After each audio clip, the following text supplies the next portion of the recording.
નમસ્કાર. આજરોજ રવિવાર છે. સમયના સદુપયોગના ભાગે પુસ્તકનું વાંચન ચાલુ છે. પુસ્તક વાંચું છું અત્યારે હું નાગપાશ. પરખ ભટ્ટ રાજ જાવિયાનું અદ્ભુત પુસ્તક. ત્રેતાયુગ, મુગલ યુગ અને સાંપ્રત પરિસ્થિતિ ત્રણને એક તાતડે કેવી રીતે ગૂંથી અને વાચક સમક્ષ મૂકી શકાય, અદ્ભુત પ્રયત્ન છે બંને દ્વારા. નાગપાશ વાંચવાની ઈચ્છા હોય તો સર્વપ્રથમ એનો પહેલો ભાગ મૃત્યુંજય વાંચવો જરૂરી છે.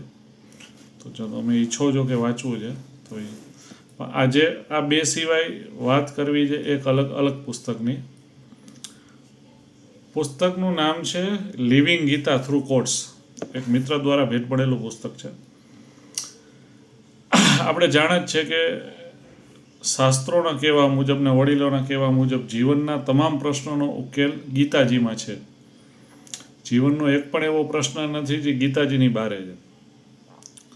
તો જ્યારે આપણા દરેક પ્રશ્નોનો જવાબ ગીતાજીમાં છે તો ગીતાજી વાંચવી થોડીક ઓડ પડે. સંસ્કૃત છે, આ છે, તે છે, કે શ્લોકો છે, આમાં એવું કાંઈ નથી.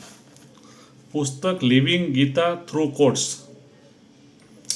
આચાર્ય પ્રશાંત દ્વારા ગીતાજીમાં સાર, જેમાં કોટ્સ, જે તે સમયે બોલાયેલા કોટ્સ ઉપર આધારિત છે. 200 પેજીસ છે, 200 કોટ છે. ખૂબ જ સરસ પુસ્તક છે. થોડુંક કોસ્ટલી છે આ પુસ્તક, 500 રૂપિયાની કિંમત છે અને પણ વર્થ ઇટ છે, કારણ કે પેજીસ પ્યોર પ્લાસ્ટિકના બનેલા છે.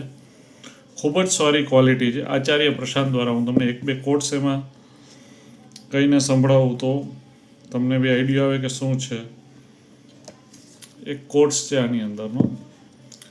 હારમાં ગૌરવ સમજો. દુનિયા તમને સસ્તી લડાઈઓ વેચે છે, તેથી દુનિયા વિજેતાઓનો મહિમા ગાય છે. સાચી લડાઈમાં જીતવું એક કાલ્પનિક વૈભવ જેવું છે. ફક્ત અડગ ઊભા રહેવું જ પર્યાપ્ત છે. ઈર્ષા નિર્ભયતામાંથી આવે છે. જે નિર્ભય નથી તે ઈર્ષાળુ ન હોઈ શકે. જો કોઈ દેશના યુવાનોમાં સ્વતંત્રતા અને જોખમ ઉઠાવવામાં રુચિ ન હોય તો ત્યાં કોઈ નવીનતા, સર્જનાત્મકતા અને વાસ્તવિક પ્રગતિ નહીં હોય. આચાર્ય પ્રશાંતનું પુસ્તક છે લિવિંગ ગીતા થ્રુ કોટ્સ. બધા લોકોએ વાંચવું જોઈએ. ગીતાજીનો સાર છે. તમારા જીવનના દરેક પ્રશ્નોનો ઉકેલ ગીતાજીમાં છે જ.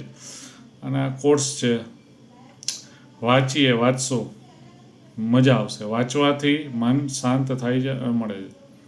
આભાર.